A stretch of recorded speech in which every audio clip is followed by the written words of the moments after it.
Gojek dan Tokopedia berencana tempuh jalur hukum untuk menyelesaikan permasalahan merek Goto dengan PT Terbit Financial Technology.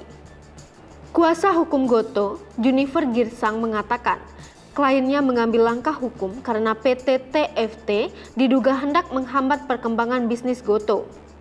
PT TFT dengan sengaja menggunakan hak atas merek Goto di kelas barang atau jasa nomor 42 guna menghambat gerak maju dan terindikasi hendak mematikan langkah usaha klien kami, ujar Junifer dalam keterangannya Rabu 10 November 2021.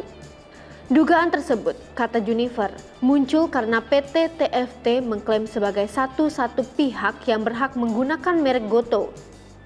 Selain itu, perusahaan tersebut juga melarang Gojek dan Tokopedia untuk menggunakan merek Goto ataupun Goto Financial.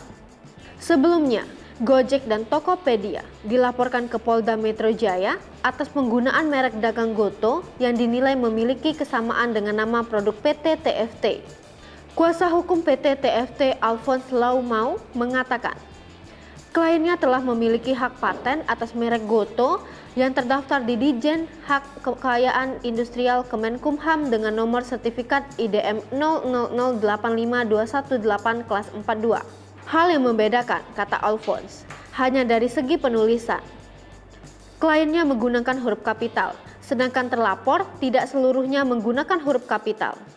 Atas kesamaan merek dagang itu, PT Terbit Financial Technology melaporkan PT Aplikasi Karya Anak Bangsa dan PT Tokopedia yang menggunakan merek dengan Goto ke Polda Metro Jaya.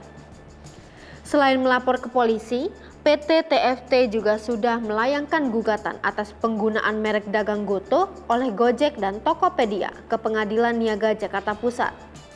Penggugat meminta majelis hakim menjatuhkan hukuman ganti rugi material 1,83 triliun rupiah dan imaterial 250 miliar kepada Gojek dan Tokopedia, sehingga totalnya 2,08 triliun.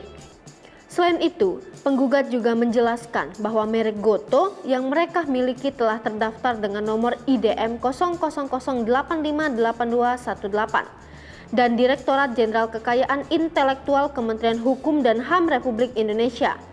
Dengan begitu, penggugat meminta majelis hakim menyatakan bahwa merekalah satu-satunya pemilik dan pemegang hak yang sah atas merek terdaftar Goto beserta segala variasinya. Hai pemirsa Sri Popo TV, jangan lupa komen, like, dan subscribe, serta tonton terus berita-berita terupdate lainnya ya.